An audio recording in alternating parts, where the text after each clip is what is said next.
Bismillahirrahmanirrahim. Assalamualaikum warahmatullahi ta'ala wabarakatuh.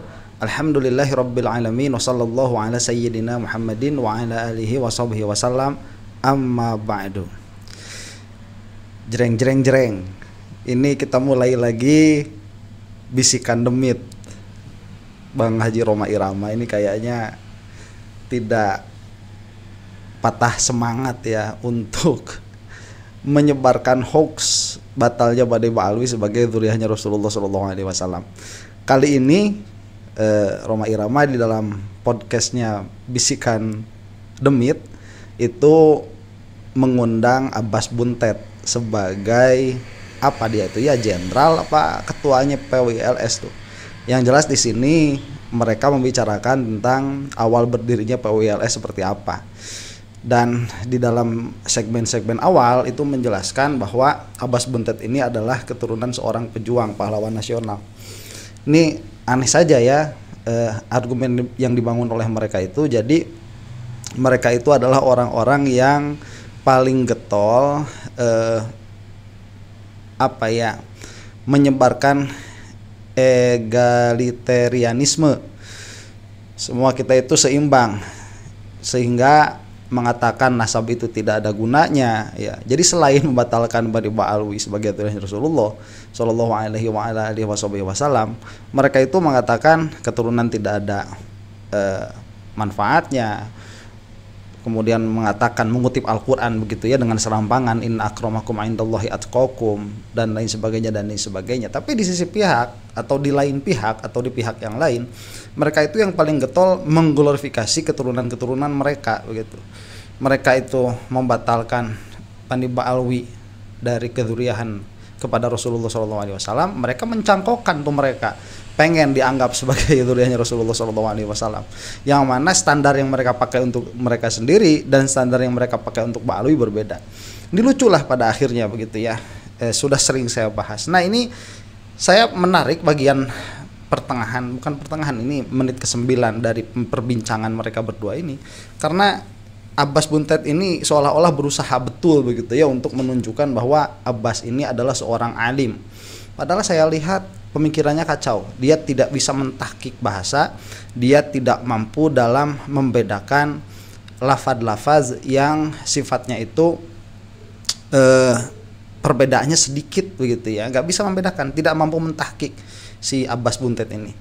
Ini kita akan saksikan saja langsung ya, karena podcastnya lama nih. Nah, jadi begitulah bahwa ternyata beliau ini memang keturunan dari pahlawan. Tuh, kan? Ulama, pejuang yang kemarin alhamdulillah ditetapkan sebagai pahlawan nasional. Bodoh amat Abbas Buntet, itu mah kakek kamu ya, bukan kamu. Kamunya apa? Alhamdulillah. Baik, ini sekarang ini PW.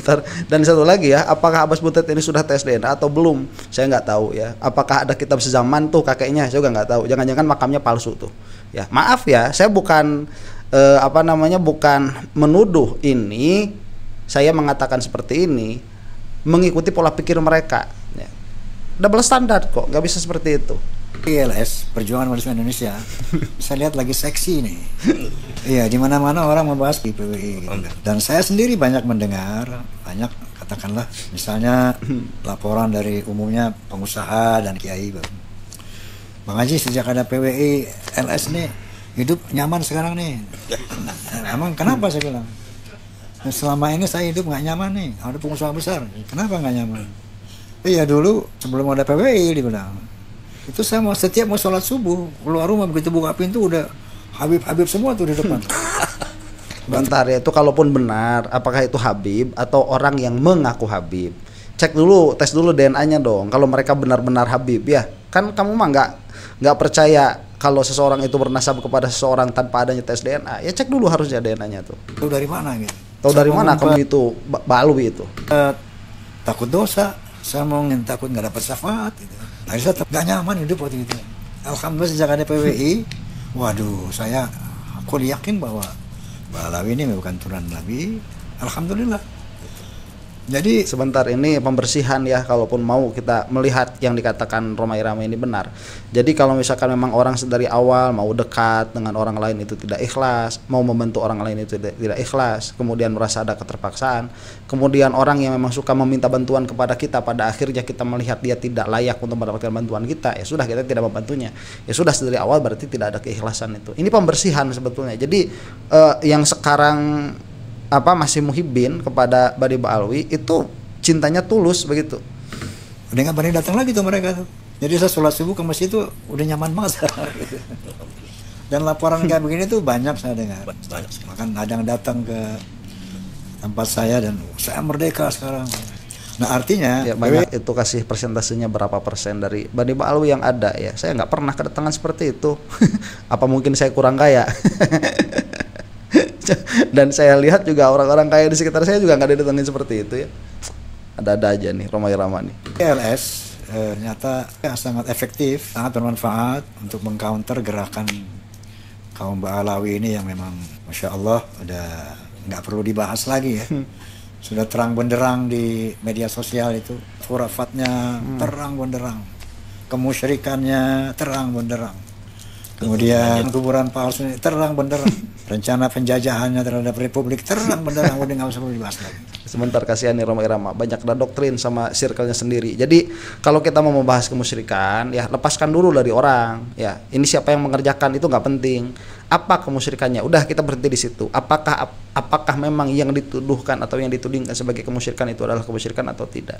Dan kita harus ingat bahwa di dalam Ahlus Sunnah wal Jamaah, kemusyrikan itu dengan i'tiqad, syirkun itu dia fi'lul qalbi, dia perbuatan qalbu, bukan perbuatan badan. Perbuatan badan itu nggak ada yang musyrik. Perbuatan badan itu, mana perbuatan badan itu musyrik? Nggak ada. Itu nanti kalau perbuatan badan menunjukkan kepada i'tiqad, baru dihukumi itu adalah perbuatan yang mensukutukan begitu, yang memusyrikan. Itu pun kalau menunjukkan. Tetapi kalau misalkan dia menunjukkannya itu tidak qat'i, kan nggak bisa. Ya itu harus dibahas. Bukan kerjaannya orang sekelas Rhoma Irama. Sekarang kan Rhoma Irama itu gelarnya apa? Haji kan? Nggak jauh sama Ivan Gunawan. Ivan Gunawan juga sudah Bang Haji sekarang. Ivan Gunawan sudah Bang Haji. Apa sih kelebihannya Rhoma Irama? Dan kita lihat nanti Abbas Buntet ini orang yang ilmunya itu sangat cetek sekali. Kita akan lihat ya, akan kita saksikan. Nah sekarang kita ingin lebih jelas melalui Ketua Umum PWI ini. Sebetulnya pertama kronologi berdirinya PWI, lalu visi misi PWI seperti apa, Gus? Monggo, Gus. Di awal daripada pendirian PWI itu sebetulnya adalah keresahan saya pribadi dan mungkin dirasakan oleh ulama-ulama dan segenap warga NU khususnya dan umumnya warga rakyat Indonesia tentang adanya satu gejala yang kurang elok di Indonesia ini. Ada satu pergeseran nilai keagamaan, bahkan juga terjadi pergeseran mentalitasnya sudah bergeser, yang hal ini hampir luput dari pandangan para ulama, para kiai, dan termasuk juga mungkin dari pemerintah juga luput dari pandangan itu. Dan sampai sekarang juga kita masih berjuang itu, dan kita tidak akan berhenti dan tidak boleh berhenti, dan saya harapkan rakyat Indonesia tidak boleh berhenti masalah ini. Loh, ini kalau ulama nggak bakalan ngobrol seperti itu. Ini permasalahannya sudah permasalahan politik, permasalahannya sudah permasalahan ras, sudah rasis ini, sudah anarkis. Ya, ulama nggak bakalan seperti itu. Dan dengan pede si Abbas Buntet ini mengatakan, saya dan para ulama-ulama mungkin, kamu itu bukan alim, bukan ulama kamu itu. Ya, kalau siapa? Kalau si Abbas Buntet ini ulama, saya dewa.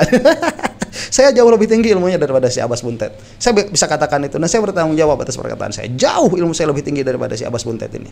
Ya, kamu kalau nggak percaya, datang aja ke rumah. Atau nanti kita samperin saja si Abbas Buntet ya. Atau si Abbas Buntet kalau mau, saya ajak debat lah tentang permasalahan apa? Akidah Ahlus Sunnah wal Jamaah itu. Dan ilmu saya jauh lebih tinggi daripada si Abbas Buntet, tetapi saya sendiri malu. Saya itu bukan seorang ulama, bukan seorang alim, enggak.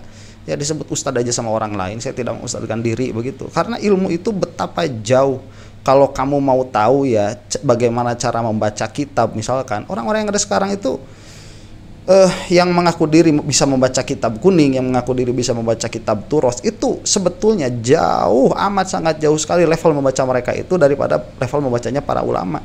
Kalau kalian mau tahu misalkan ya ulama nih siapa yang yang kuat atau yang betul-betul bisa membaca kitabnya para ulama, tuh lihat Imam Ad-Dasuki. Imam Ad-Dasuki itu masya Allah, kalau membaca beliau itu ya, dalam pengertian tatkala beliau membaca kitabnya Imam Sanusi, Imam Ad-Dasuki tatkala membaca kitabnya Imam Sanusi kemudian mengomentari Imam Sanusi di dalam Ummul Barohin, kamu akan tercengang jauh sekali cara membaca kita dengan mereka. Terus si Abbas Buntet ini cuman gara-gara bisa mentarkib begitu ya, itu pun entah bener atau kagak, nanti akan kita buktikan kalau memang ada kesempatan buat debat sama si Abbas Buntet ini. Udah berani pakai imamah begitu ya, ngomong jadi kita ini ya sebagai udah gitu-gitu, nggak penting ya. Yang keluar dari mulut kamu itu banyak sekali kesalahpahamannya. Ada ilmu, ada sedikit atau sedikit banyak kita katakan. Kita akan saksikan lagi nih. Karena ini adalah demi untuk penyelamatan agama, bangsa dan negara. Itu jadi isu Islam wal Muslimin wa isu Indonesia wal Indonesian itu yang saya terapkan itu. Maka kemudian muncullah satu lagi ya yang ditekankan bahwa ini tadi katanya sedari awal sudah ada keresahan. Jadi pada akhirnya memang si Abbas Buntet ini mengakui sedari awal sudah ada sentimen negatif terhadap Bani Ba'alwi begitu. Dengan kata lain ya, rebutan panggung kalau mau kita katakan demikian. Pemikiran di dalam diri saya khususnya ini gimana caranya. Sedangkan yang saya lihat itu dari khususnya klan Ba'alwi dan kalangan-kalangan Wahabi ini banyak sekali melakukan hal-hal yang cukup membahayakan di negeri ini dan khususnya untuk rakyat Indonesia yang bisa merubah mental, baik mental keagamaan ataupun mental kebangsaan.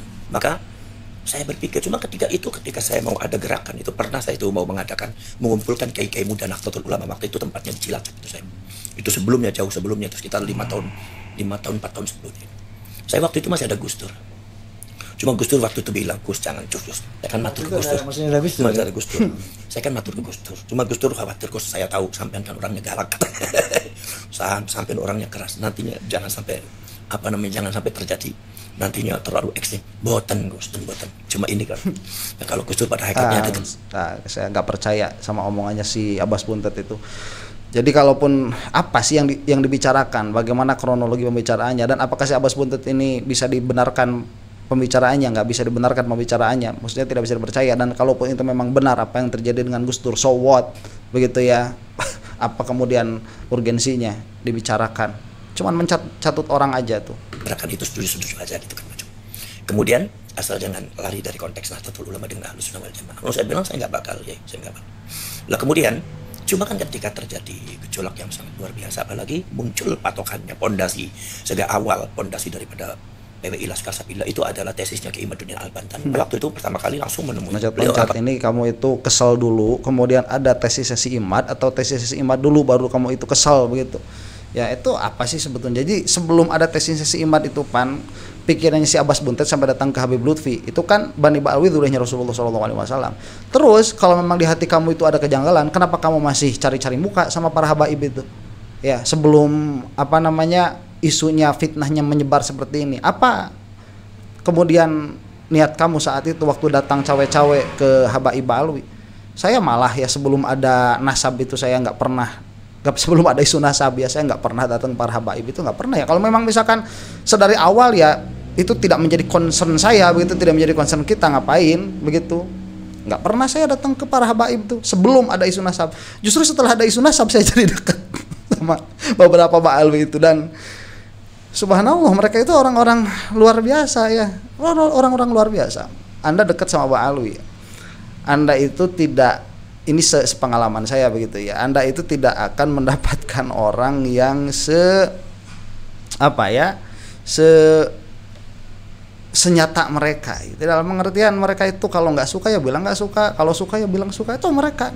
Dan kita kan tinggal menerima saja begitu. Kalau misalkan mereka tidak suka kepada kita, apa sih yang menjadikan mereka tidak suka kepada kita? Kan selesai.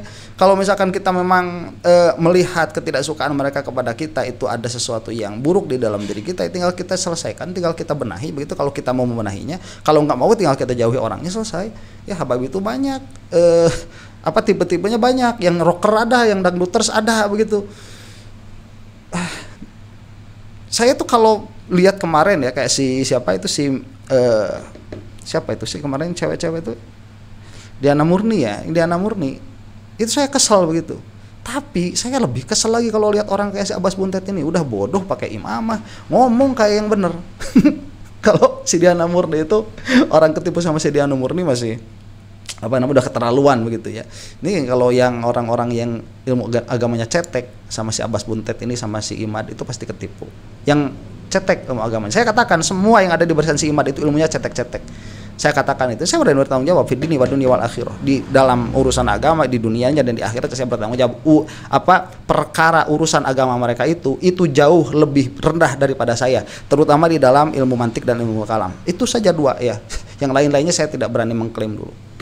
Telepon beliau dan saya konfrontir sampai saya minta kitabnya sampai ada berapa patokannya, ada 9, kirim sama saya, kirim tak pelajari sama saya, tesisnya juga tak pelajari sama saya. Jadi gagasan ini sebelum ada tes KIMAT apa sudah? Yang waktu udah Gus sebelum, jadi cuma waktu itu kan belum ada pergerakan PWI, belum ada. Ya, PWI belum ada. Ya, artinya si Roma aja bingung dengerin. Roma aja bingung dengerin Abbas Buntet ini kemana, timeline-nya nggak jelas. Atau melihat gejala-gejala dari kelompok Alawi ini sebelum ada tesis KIMAT. Sebelum ada tesis. Saya sudah berpikir kalau saya matanya itu alhamdulillah terbuka mata saya, ini ada satu pengkerdilan terhadap para ulama-ulama Nusantara dan glorifikasi terhadap klan-klan Ba'alwi. Maka dari itu ini kalau dibiarkan ini udah habis gitu. Saya semuanya sangat berbahaya sekali dan harus ditangani. Cuma pijakan gerakan saya apa? Ternyata muncullah tesisnya KIMAT. Saya pelajari ternyata betul ya begini. Jadi apa yang keresahan itu ya, keresahan si Abbas Buntet. Entah, kalau saya lihat ini urusannya urusan panggung, urusan laku-lakuan di masyarakat pada awalnya itu hasad asalnya. Entah sahih. Panjenengan mari kita bergerak, akan saya buat wadahnya. Cuma kan ini dasar spiritualnya apa? Saya bilang, nanti dulu saya tak bangun dulu dasar spiritualnya. Ternyata saya pelajari, saya buka Al-Quran waktu itu. Saya mempelajari perjalanannya beberapa para. Oke, sebentar. Nah, di sini akan agak muter-muter si Abbas Buntet itu ya. Saya mau katakan dulu seperti ini, bahwa yang dilakukan si Abbas Buntet ini dari awal dia sudah mau mengkritisi para habaib begitu ya. Kemudian sudah ada landasan, katanya si Imad ini sudah ada landasan ilmiahnya, kemudian landasan spiritualnya apa? Kemudian akhirnya cari-cari Al-Qur'an. Nih ya, pola pikir seperti ini adalah sudah namanya pola pikir bias. Ini sudah ada bias ini. Dalam pengertian bahwa kamu itu tidak boleh membaca Al-Quran, membaca hadis, kemudian di dalam pikiran kamu itu sudah ada kesimpulan ini mau dibawa kemana begitu, nggak boleh. Saya misalkan ya mau membatalkan nasab dari Ba'alwi, tapi apa yang menjadi pijakan saya? Kemudian saya cari Al-Quran, nggak boleh. Itu pola pikir bias namanya. Kalau kita mau membaca Al-Quran, kita itu harus netral, harus bersih. Makanya kenapa kita mempelajari funun, fan ilmu itu? Karena supaya tatkala kita membaca Al-Quran, tatkala kita membaca hadis, semua ilmu fan yang ada di dalam diri kita itu hadir, melihat itu tanpa hawa nafsu, tanpa bias apa yang ingin kita bawakan begitu. Nih, yang namanya Al-Quran itu bahasanya umum, bahasanya itu global kebanyakannya. Itu Thariqatul Quran itu ijaz, ya. Dia itu selain dia itu membawa mukjizat, dia juga membawa prosa, membawa gaya bahasa yang luar biasa. Jangankan untuk kita saat ini, untuk para sahabat saat itu pun ini adalah gaya bahasa yang luar biasa. Nah, gaya bahasa yang luar biasa seperti itu banyak berkata-kata dalam permasalahan yang umum. Makanya kenapa untuk memahami Al-Quran banyak sekali kita membutuhkan kepada sumber luar atau sumber yang lebih khusus di dalam Al-Quran itu sendiri, yang nanti disebut tafsir Quran bil-Quran atau Quran bil hadis atau Quran bil hadis. Nanti thariqat tafhimnya, jalan memahaminya itu harus pakai ro'yu mau tidak mau. Di situ ada nahwu, soroh, balaghah, kemudian ada mantik dan lain sebagainya. Nah, sehingga kalau kamu itu memiliki bias ya, kamu punya goal dulu nih sebelum membaca Al-Quran. Kemudian kamu itu membaca Al-Quran, pasti kamu akan mendapati dalil apapun untuk mendukung apa yang sudah ada di dalam pikiran kamu. Ya, kita ini loh bisa, kalau misalkan saya mengatakan saya pengen kawin sama 9 cewek nih, tapi gimana ya, pengen lebih dari 4 begitu, apakah ada? Kamu cari di Al-Quran, kamu bakal bisa menjadikan Al-Quran itu sebagai apa? Sebagai dalil. Ya, fankihu ma tabalakum minan nisa'i mathna wa thulatha wa ruba, itu pakainya waw itu lebut lakil jami, bakal bisa itu. 2 tambah 3 tambah 4 jadi 9, bakal bisa. Bukan seperti itu memahami agama. Nah, inilah kebodohan yang saya maksud ada di kelompoknya si Imad, termasuk di dalamnya si Abbas Buntet, apalagi si Roma Irama. Ngeri saya mengelihatnya gitu ya. Ini lebih berbahaya daripada si Diana Murni itu, orang-orang di kelompoknya si Jokowi itu lebih berbahaya orang-orang kayak gini. Khususnya ini kita akan lihat muter-muternya nih. Juga para nabi yang disebut ulul azmi itu. termasuk Nabi Musa, Nabi Ibrahim, kemudian Nabi Daud, Nabi Sulaiman, termasuk Nabi Yunus. Saya pelajari. Dan ada satu tugas yang paling penting. Para nabi khususnya yang disematkan kepada baginda Rasulullah SAW, yang tidak disematkan pada yang lainnya. Apa? Yaitu sifat musaddiqul lima ma'akum. Nah, ini muter-muter lihat ya nanti. Seperti apa namanya dalam Al-Quran itu ada witsaqan nabiyyina lama ataitukum min kitabi wa hikmah. Ketika Allah mengambil sumpah perjanjian para nabi dan para rasul, lah sebagian para ulama mengatakan ini zamannya zamanul arwah, nabi dan rasul dikumpulkan. Kemudian Allah mengatakan lama ataitukum min kitabi wa hikmah. Kalian akan menjadi rasul dan nabiku, memberikan petunjuk kepada umat manusia. Akan aku beri modal untuk kalian, yaitu satu kitab, nomor 2 hikmah. Wakilah para ulama menafsirkan hikmah di sini adalah antaranya mukjizat di antaranya. Kemudian Allah mengumumkan tsumma ja'akum rasulun musaddiqul lima. Ada yang menafsirkan juga syariat itu ya. Enggak istimewa menukil-nukil seperti ini. Kemudian akan datang seorang rasul. Jadi Rasulullah sudah diumumkan sejak dulu akan datang. Jadi kalau kita mengadakan Maulid Nabi itu karena maksud sepatah menyambut kelahirannya beliau, kedatangan beliau. Sebab ada kata Allah akan datang seorang rasul sifatnya musaddiqul lima ma'akum. Itu maka menurut sebagian para ulama termasuk Imam Ibnu Arabi mengatakan musaddiqul lima ma'akum itu enggak jelas-jelas selesai ya. Ini loncat dulu nih kepada wahdatul wujud nih. Rasulullah musaddiqul lima ma'akum itu Nabi Muhammad SAW. Dan maka kanjeng Nabi itu punya sifat yang terkenal itu musaddiqul lima ma'akum.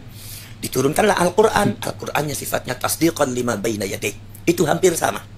Cuma bedanya kalau tasdiq itu kata santri bentuk masdar. Kalau musaddiq itu bentuk isim fa'il. Asalnya dari lafaz saddaqa. Saddaqa yusaddiqu tasdiqan fahuwa musaddiqun. Tapi perannya sama. Musaddiqul lima ma'akum. Anak SMP juga bisa cuman kayak itu. Istiqok apa? Istiqok kubro itu ya. Istiqok sugro itu. Istiqok sugro itu mudah, orang-orang anak SMP juga udah bisa. Kalau Abbas Buntet mau mengeluarkan keilmuan, coba diiklal lah minimalnya itu ya, diiklal. Setelah diiklal nanti pakai istiqok yang kubro, kemudian nanti dicari itu sodako, dari sodako itu nanti apa, ada ilatnya di sana apa tuh, persamaannya di antara tiga itu ilmunya udah susah. Itu Syekh Yusuf yang luar biasa bisa gitu-gitu. Ini menunjukkan apa sih? Dan apa saya pelajari ini berarti inti daripada tugas dan perjuangannya Nabi dan Rasul, khususnya Rasulullah SAW itu musaddiqul lima ma'akum. Ternyata musaddiqul lima ma'akumnya Rasulullah itu sangat luar biasa. Musaddiqun itu asalnya daripada sodako. Sodako itu mengikuti wazan fa'ala, asal dari wazan mujarrad fa'ala sodako yang melahirkan lafaz as-sidqu, jujur, dan jujur inilah menjadi sifat inti daripada seluruh para nabi dan para rasul, khususnya Rasulullah SAW. Allah itu coba membahas lafaz-lafaz kayak itu apa keistimewaannya. Coba kamu cari tahqiqul makna. Ya, apa sidqun itu di dalam apa takrifnya, jenisnya apa, fasolnya apa yang membedakan dengan al-haqqu nanti supaya nggak tercampur kayak si Abbas Buntet ini kecampur nih. Maka as-sidqu apa di antaranya adalah izharul haqq, melahirkan, memunculkan kebenaran. Maka Allah mengatakan la taqtumul haqqa wa antum, jangan kalian sembunyikan kebenaran gitu itu kan? Sementara kalian tahu bahwa itu benar ini sah. Nah, itu sudah bercampur. Saya mengatakan begini dulu ya, si Abbas Butet ini bodoh dalam pengertian minimalnya dia itu sudah mengaku makom yang bukan makomnya. Nih, dia itu tidak bisa membedakan sidqun dengan hakun, itu tidak bisa membedakan ya. As-sidqu dan al-haqqu itu tidak bisa membedakan. Sidqun itu nanti pada akhirnya jadi adalah sifat dari perkataan. Hakun itu dia lebih umum daripada sidqun itu. Apabila perkataan sesuai dengan kenyataan maka itu adalah qaulus sidqin. Nanti orangnya menjadi orang yang shadiq. Kalau misalkan nanti ada orang mengatakan bahwa itu adalah benar, itu sodako karena itu perbuatan membenarkan. Kemudian nanti kalau misalkan itu perbuatan atau apa namanya itu perkataan itu berdasarkan dari itikad itu nanti disebut itikadun hakun. Dia adalah itikad yang hak perkaranya. Jadi kalau hak itu dia samanya sesuatu dengan hukum, dengan waqi'nya juga bisa disebut hak, itikadnya juga bisa disebut hak. Abbas Buntet ya, selamat mengikuti orang bodoh seperti dia tuh. Kalau yang ngomongnya ini santri kelas 3, kelas 4 pinter ya, kelas 3, kelas 4, 3 tahun 4 tahun di pesantren ngomong kayak gini pinter. Kalau santri itu kalau ngomong kayak ulama Allah itu mah tuh pengetahuan umum kayak gitu mah nggak jadi hebat orang cuma ngomong-ngomong kayak gini. Jangan kalian sembunyikan. Nah, ini diantaranya melahirkan sesuatu yang hak itu adalah sesuatu kebenaran yang sesuai dengan real, dengan data bukti yang ada, empirisnya ada, ilmiahnya ada. Makanya Al-Quran sebagai doktrin agama yang sifatnya dogmatis tapi bisa dibuktikan secara empiris dan saintifik. Nah ini tolol. Coba kita ulang sekali lagi ya. sesuai dengan real, dengan data bukti yang ada, Sebentar, empirisnya. sebentar. Sementara kalian tahu bahwa itu benar, ini salah. Jangan Ini kalian hak itu sembunyikan. apa katanya? Lah ini diantaranya melahirkan sesuatu yang hak. Hak itu adalah sesuatu kebenaran sesuai dengan real, dengan data bukti yang ada. Nah, enggak, bukan suatu kebenaran yang sesuai dengan real. Realnya itu al-haq, realnya itu. Makanya realnya itu hak ya, yang realnya itu kadang-kadang kita punya akses atau tidak punya akses. Nanti yang hak ini dia ada sesuatu yang mengikutinya. Ada apa? Ada dalil, nanti ada lawazim. Lawazim ini kalau dekat dengan kita dia jadi dalil. Tuh, Abbas Buntet. Ya, kemudian dikatakan bahwa yang namanya hak itu pasti ada empirisnya. Enggak. Nih sekali lagi Sementara kita kalian tahu bahwa itu acak-acakan benar, si Abbas Buntet jangan ini kalian mikirnya. sembunyikan. Lah ini diantaranya melahirkan sesuatu yang hak. Enggak, al-haq itu tidak dilahirkan. Al-haq itu demikian adanya. Ya, tidak dilahirkan itu. Perkataannya nanti yang sidik. Itu adalah sesuatu kebenaran Ya qaulul haq bisa karena lebih umum. sesuai dengan real, dengan data bukti yang ada. Bukan sesuai dengan real, dengan data bukti yang ada. Data bukti yang ada ini nanti menjadi dalil. Jadi perkara benar itu dia ada yang kita punya akses secara langsung, seperti bulatnya matahari itu kita punya akses secara langsung. Ada yang kita tidak punya akses secara langsung. Seperti apa? Seperti adanya surga dan neraka, atau seperti adanya pertanyaan kubur. Kita tidak punya akses secara langsung, mana bil hissi, nggak bisa. Makanya kita butuh apa? Butuh dalil. Nah, dalil ini dia ada yang bersifat nakli, ada yang bersifat akli. Atau nanti kalau misalkan kita berbicara kebenaran dalam skala besar, dalam skala umum, termasuk di dalamnya ilmu-ilmu yang ada empirik, itu bukti empirik nih, empiriknya nih yang bisa kita teliti, bukan al-haknya sendiri. Tidak semua haknya itu bisa diteliti secara empirik, nggak ada. Jadi bukti empirisnya ada, belum tentu begitu, belum tentu. Nah, kalau kita misalkan mau melihat seperti siksa kubur, apa bukti empirisnya? Kamu mau gali kubur kemudian di situ ada api begitu keluarnya, nggak bisa. Ya itu logis, nanti pola pikirnya logis kemana? Ke Nabi Muhammad SAW yang tidak mungkin salah begitu, logik nanti. Jadi kebenaran itu ada yang bisa diakses dengan data empiris, ada yang bisa diakses dengan data, bukan dengan data empiris, dengan penalaran logis begitu. Dan ini penalaran logis tidak semua orang mampu untuk mengaksesnya, termasuk di dalam Abbas Buntet. Makanya kenapa sampai menggugurkan Imam Alwi sebagai dalilnya Nabi Muhammad SAW.